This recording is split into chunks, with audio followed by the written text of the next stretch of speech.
Елімізде әрбір 5-ші азамат полиция көмегіне жүгінеді екен. Көбіне адамдардың 55%-ы әртүрлі іс, 20%-ы алаяқтық, 10%-ы қылмыстық іс бойынша шағымданады. Алайда адамдардың полицияға деген сенімі жоғалғаны қашан дейді қазақстандық жас мамандар қоғамының жетекшісі Сергей Ерзиков.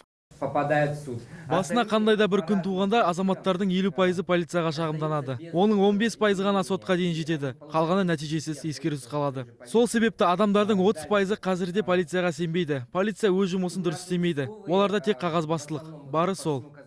Қоғамдық қозғалыстардың адамдар полицияға сенуден қалды деген сөздеріне дәлел аз емес. Бір ай бұрын пәтеріне ұрылар түсіп, полиция қызметіне көңілі толмай жүрген Жаңагүл Төсекбаева полиция қызметкерлері тек протокол толтырумен ғана жұмысын бітіреді дейді. 19 сентября этого Ұрылар менің үйіме кіріп, сейфпен алтындарымды алып кеткен. Полиция шақырғанымен олардың тірлігі өнбеді. Үйге келіп, бормен сызып, порошок сеуіп, саусақ іздері үшін қағаздарын толтырды да жайына кетті. Одан бері аттай бір ай өтсе де ешқандай хабарсыз. Бұл деген дұрыс жұмыс жүрмейді деген сөз емес пе? Жәбірленушінің үйі жедел күзет қорғауында. Ұрылар мына бастырманың төбесі арқылы екінші қабатқа көтеріліп, ішке енген. Алайда күзет қызметкерлері есік алдында тосқанымен, ұрылар артқы терезе арқылы сыртқа шығып кеткен.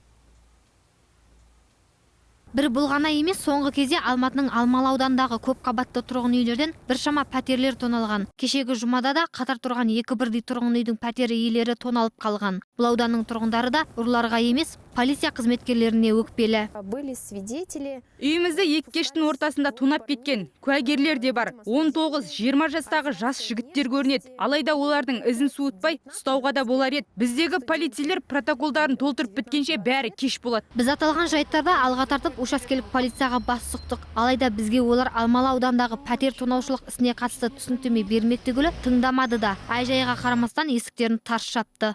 Мы с телеканала там. Ага, по поводу...